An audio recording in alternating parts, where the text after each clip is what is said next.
Greetings and welcome to the Elephant TV. My name is Thank you. Joko Buthi. Today I'll be speaking to Raymond Mujuni, a journalist, digital journalist, communicator, storyteller, a writer from Kampala, Uganda. Karibu Raymond. Asante sana. Thank you so much for having me. Great.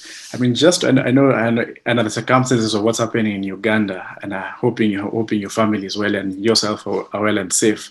I'd just like to start this conversation.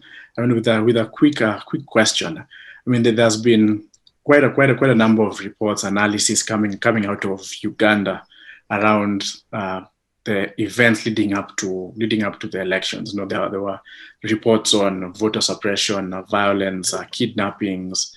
Shutting down the internet, which is not a report. We saw that. But in your view, someone who's an insider on the ground, how did those events shape where Uganda is at the current moment today?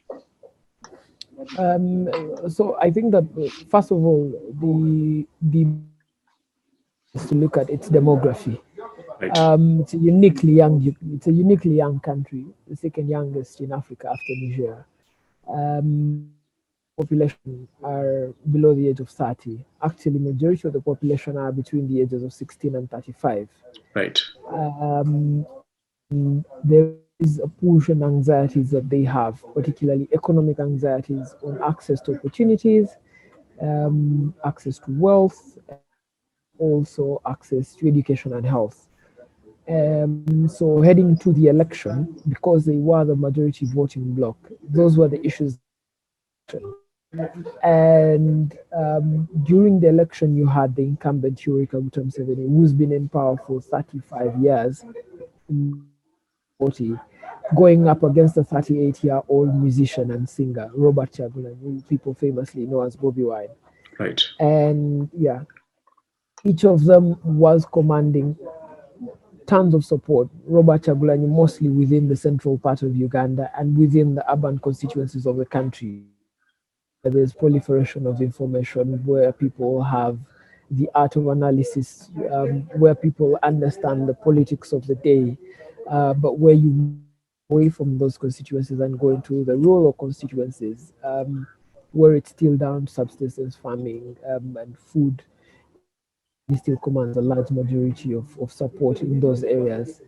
And so we head into the election with sort of that kind of playing out elections, but also very uniquely, there is the ethnic component in the sense that Robert Kyagulanyi, or famously known as, belongs to Uganda's biggest ethnic group, the Baganda. Right. And Museveni belongs to the Banyankole, who are as the Baganda, but they control a large majority of civil service and government positions. So there was also the interplay of ethnicity being openly mentioned. It was evident in the election. So what happened is that the state relied a lot on suppression and repression and use of force and violence to stop Robert Kyagulanyi and other opposition leaders. Of their rallies being stopped using police, tear gas, and bullets. We saw riots in the city center. Everyone was arrested. That occasioned riots in the city center, and those riots were brutally curtailed. And yet, on the other hand, you had incumbent Museveni enjoying a field day of campaigns. And so that unfairness also sort of eased into the election. Large voter turnout, because the violence heading to the election in the last 1 month to the election, nearly 100 people were killed in different skirmishes, but also nearly 3,000 people were arrested. People around Robert Kyagulanyi, people who apparently or allegedly involved in riots and demonstrations. So the atmosphere created made it very hard for people to vote. It was an atmosphere of fear, and that eventually seeped into the what you saw as the election result. We had the lowest voter turnout in the history. The percentage, so just 57.7% of people showed up. Some 44% of the people who registered to vote didn't show up to vote. Okay. The other dynamic that influenced the election a very great deal was that, on one hand, the central Uganda had a mass vote, almost block vote for Robert Chagulanyi, Bobby Wine, and all the ministers in this region, the elections, which was a very loud signal that government could not ignore. And some of these included the vice president of the country. So has awakened the actual debate now, post elections, on what happens to this central Uganda race about government and its development. Yeah, Right. so that ideally shaped the way the campaign played out. Thanks for the very elaborate, intro to this conversation, and you've brought in some interesting facts there that and us to pick them out. One, I mean, which is my next question, is that in many ways, then, I mean, Bobi Wine has broken the myth of the historicals. You know, the particularly for a long time, the Ugandan elections was always the guys who went to the bush and fought for the peace. So Museveni and the people around him, former opposition leader Kizza Besigye, former VP, etc. But in many ways, as you're mentioning, as that one, Bobi Wine has introduced generational dialectic, where there's a younger generation going against the old guard. But secondly, which hasn't been talked about and covered, and I think this is where I want you to really talk about this, is also the ethnic guard, that Bobi Wine is actually from the biggest ethnic group in Kampala, the Baganda, and coming from from since the first president, Kabaka Mutesa in 61, after Uganda got independence, they're almost ousted from the center. So my question is, what does this all mean now for the future of Ugandan politics, such that the Baganda, and it's a very, very assertive community, they have rich history. What does this mean moving forward for them, for Bobi Wine, but more importantly for the new kind of politics that Bobi Wine has introduced to Uganda? So it will take nothing short of political masterstroke to sort of and has at the moment.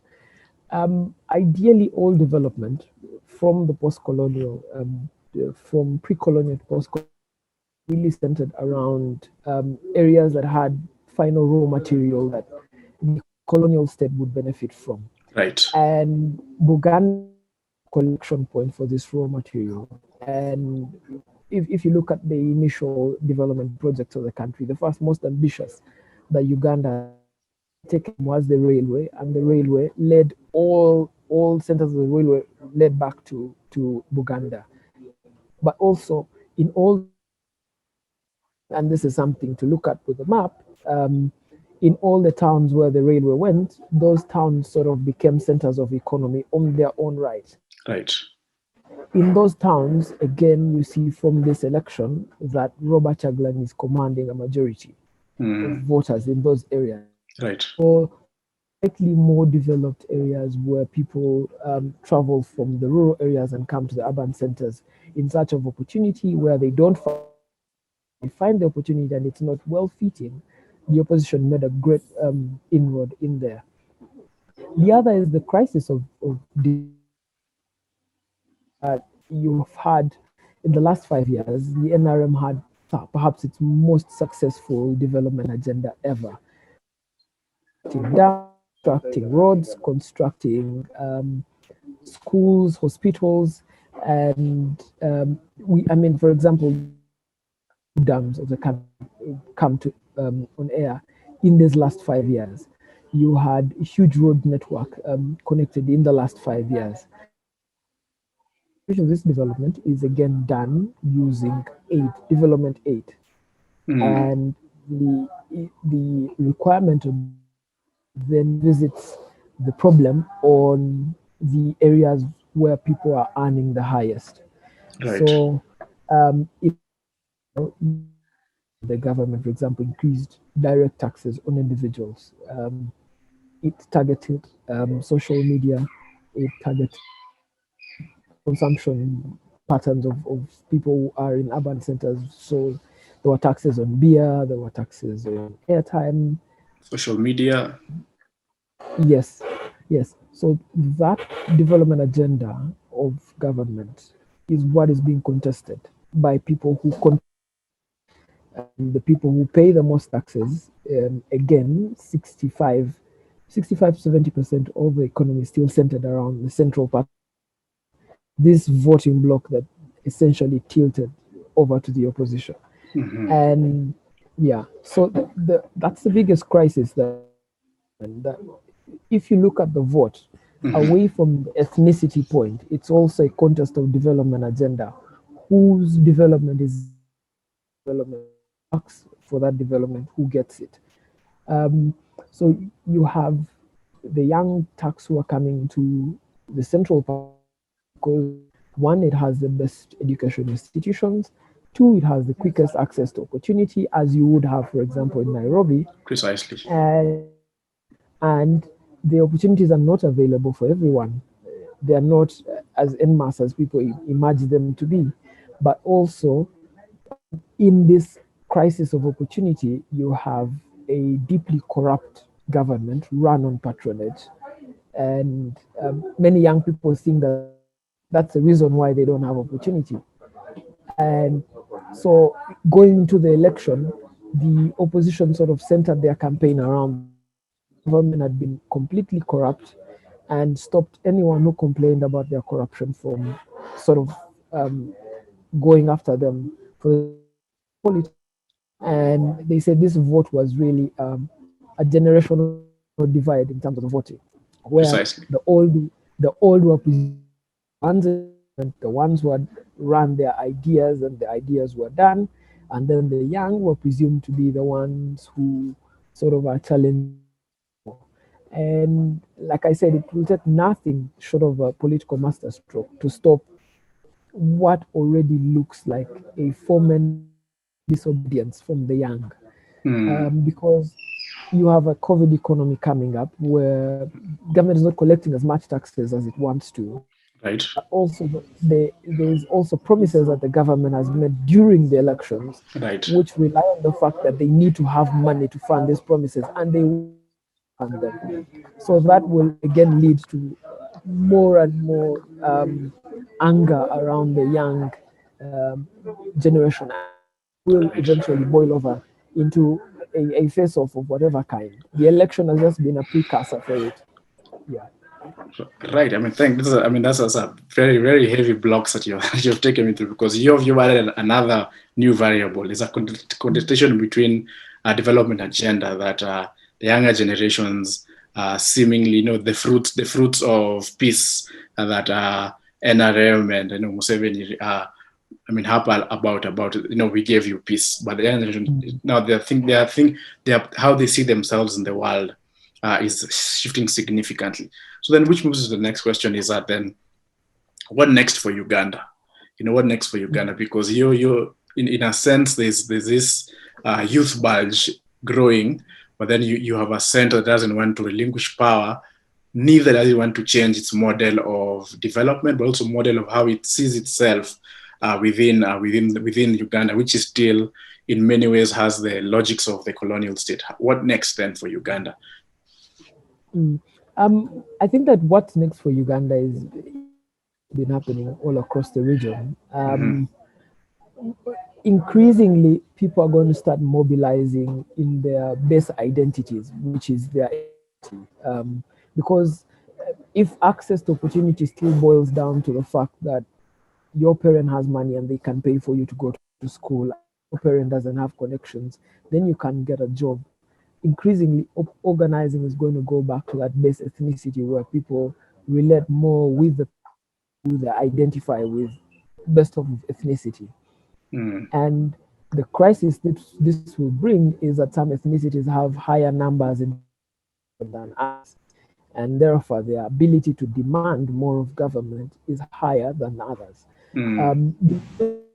A Kenya like scenario where people still vote on ethnic blocks, Yeah, and yeah, absolutely. yeah, and I think that we've opened for people to start to discuss ethnic blocks. Okay. It may not be a violent encounter, but it will be ethnic blocs mobilizing and organizing to demand from the colonial state, which is what is a substitute net state at the moment, to demand of it, and also development starts to work for them. Okay, and what about for the younger generation? Just to push back slightly on that, because here in Kenya, I mean, as you rightly say that, ethnic politics is a mainstay of our politics, but increasing the last, particularly amongst the vice president and his supporters, who he wants to become president in 2022. There's a growing narrative which is as a pseudo class war. It's yet to fulfill all the requirements of a full-on class war, from a Marxist analysis, but in a sense, because younger generations, millennials and Gen Zs, younger generations who live in urban areas have been intermarrying for a while, and there are other variables, just like in Uganda, that have shaped up. Here we are. Religion is a big variable that has shaped up, but also just the variable that for 3 generations, there are people who have been left behind, just like in Uganda, the development agenda. So my question is that, will the younger generation in Uganda, will they revert to type like the older generations, or will the upcoming new shifts also influence them? Because they are more globalized because of social media.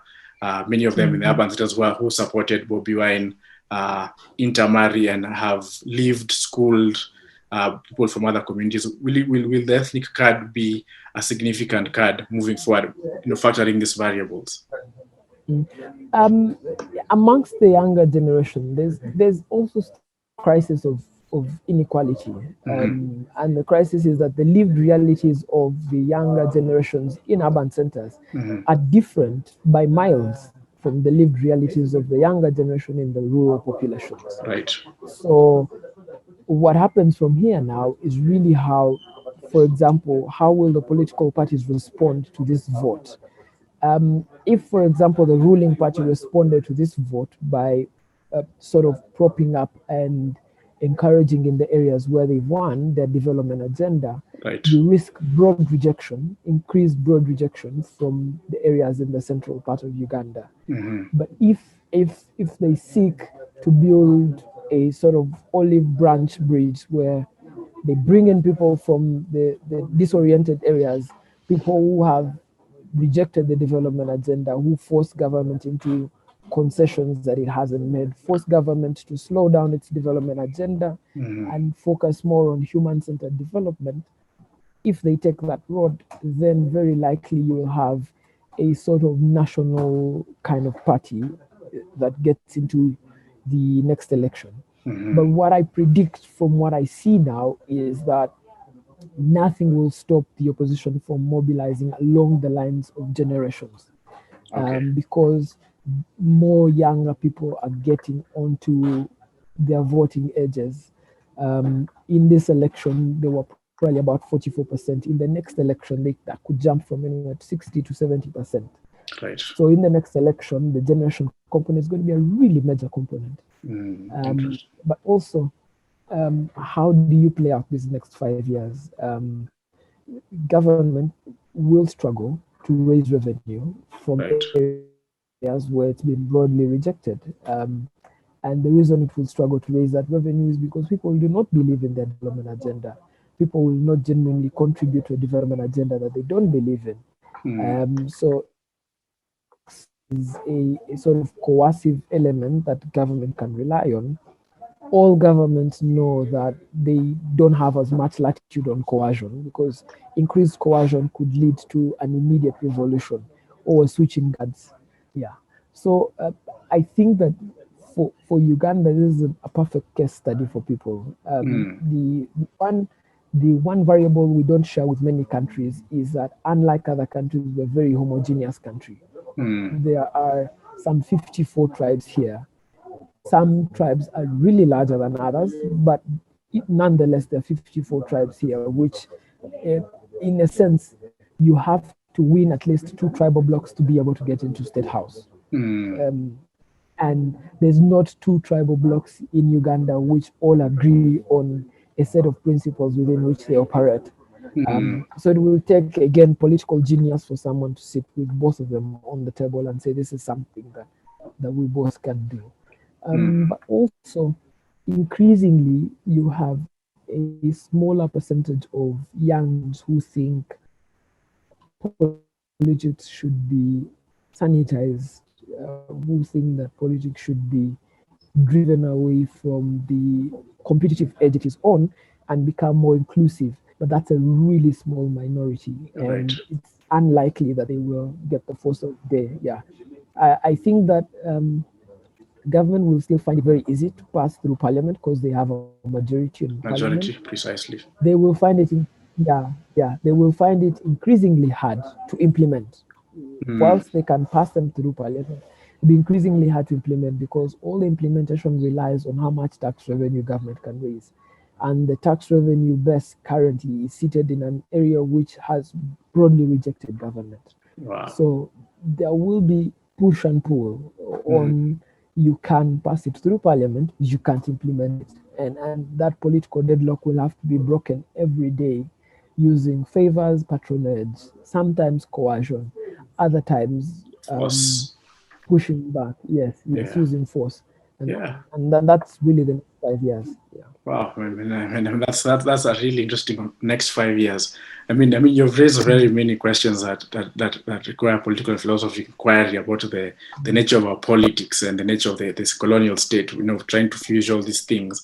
But I think one of the big questions that everybody is asking is that Museveni is now president for another 5 years. That Ugandan politics, there's never been a peaceful transition of power. If this is his last 5 years, will there be a peaceful transition of power? And if it will be, how should it take place? One, there's really no indication that Museveni is running his last term in office. Right. None whatsoever. He hasn't mentioned it very openly. None of the people that we speak to in the ruling party seems to suggest that there is a plan. And neither of his close associates, including family members, seem to suggest that there is a plan.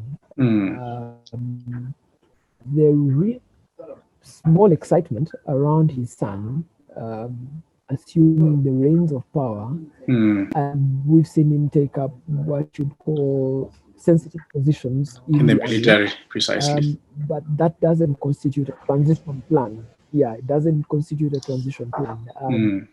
Ideally, the way transitions have worked in other countries, we've watched Kenya and Tanzania and the like, is the sitting head of state empowers the ruling party to be able to make decisions out of the state.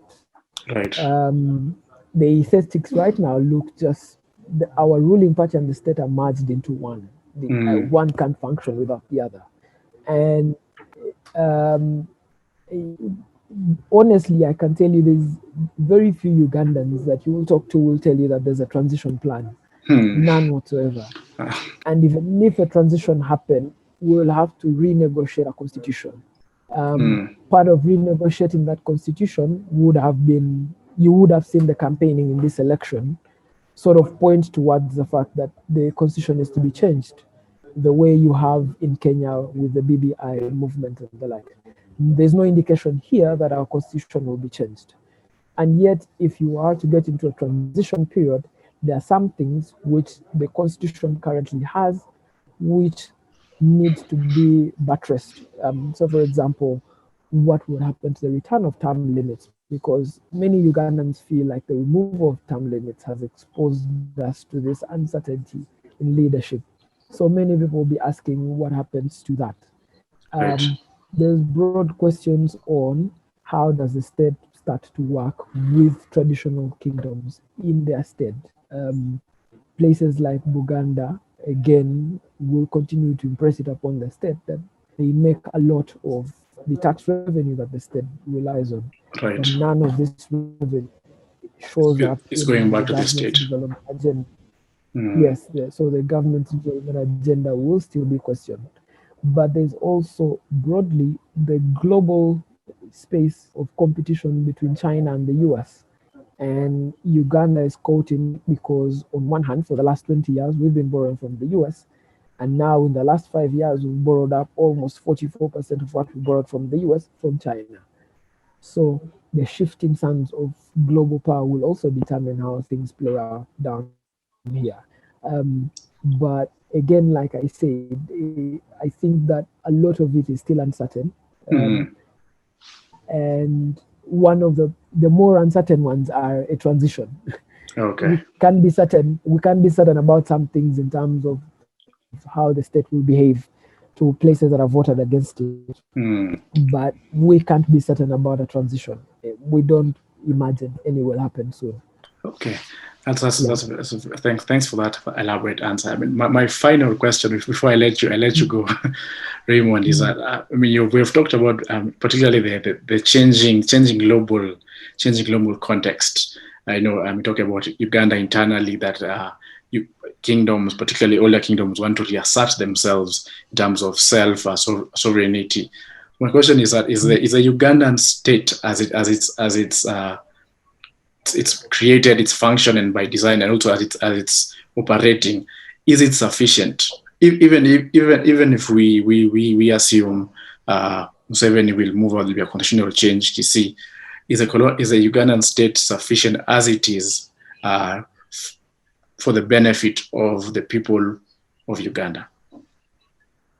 Um, the the Ugandan state is constructed, as Mm-hmm. with all colonial states, to be Precisely. extractive in nature, in the Mm-hmm. sense that raw material is extracted and taken away, which is Mm. why the most successful companies in Uganda are multinational companies. Precisely. Um, the most successful businessmen aren't people from who've grown up in the local settings of Uganda. Mm-hmm. Um, so, because it's constructed to be extractive, even in the way that it works, very little shows that it will go back to human-centered design of development. Right. And yet, traditional kingdoms where people identify by their ethnicity are structured to sort of pay attention to human-centered development. Mm. Um, they urge more sanitation, they urge more economic empowerment for individuals, they urge more self-sustainability, Right. all concepts which would run counter to an extractive state. Mm. And um, there's no political mobilization that the kingdoms are doing currently to assert themselves. Mm. So I don't see where, for example, there is anxiety, of course, but that anxiety doesn't constitute mobilization. Precisely. So you don't have kingdoms mobilizing very openly and saying this is the kind of political establishment we want. And that's also because you have a constitution which bars traditional kingdoms from taking part in partisan politics. Mm-hmm. One of the things that I'm sure, if a transition were to happen, one of the things that kingdoms would be keen to negotiate is what's their space in the political establishment. In the civic And space. yeah, Yeah. exactly. But there's also new identities which have come up. And these new identities are the identities of the haves and the have nots. The Yes. haves who've accessed an education, they've been able to access some wealth, and they use that wealth to their disposal. They employ very broadly cheap labor, pay them very cheaply, treat them in the worst forms of human working conditions. But after all that is done, the share of profit is more to the haves than it is to the have nots. Right.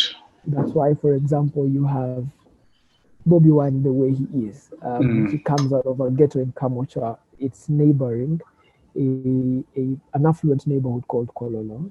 And the Mm. reason is because the slum developed because many of the people who used to live in the Labor. slum were Yeah. workers, Yeah. yes, cheap labor for the affluent Precisely. communities. Yeah. Yeah. So wherever this takes us, there's going to be a sort of resurgence of communism where the have nots demand from the haves. Right. And yeah, and I think that there's all through the study of Marxism, I don't see any other way it happens other than through violence. So it may not be sustained violence, but you will see the rise in petty crime. You will see the rise in urban crime. There will be increased small thefts here and there. Yeah, subaltern crime, But just also, low key violence. exactly. Yeah. But also, if a political party manages to mobilize along those lines, the way you have the EFF in South Africa, Precisely. it could birth a new resistance form in Uganda. We're sort of seeing it now that, Bobby Wine's party, even after failing to win at the presidency, is sort of sweeping these capital city seats. At the lower council, for example, 41 or 44 seats went to them. That of course indicates the pressure that the party is having. Right. But it remains to be seen if the party will choose to organize along the lines of the haves and have-nots. Okay. Because again, the party has strong inferences from multi-party democracy countries, which are urging the party to sort of accept capitalism for what it is and try to work within it. Right. Yeah. So it will be interesting to see where this goes in the long run. Absolutely. Raymond, I mean, we can keep going and going. This is a very interesting conversation. So, but I'd like to end it here for our viewers watching, and then, but I'd like, I mean, as we're moving along, as more conversations, I'd like to bring you on board, and let's a lot to unpack around the Ugandan state, and that this is just part of this. What we're saying is just part of the malaise. There's a lot to unpack. Thank you so much, Raymond, for joining the Elephant TV. Okay, thank you so much for having me. Okay, asante sana.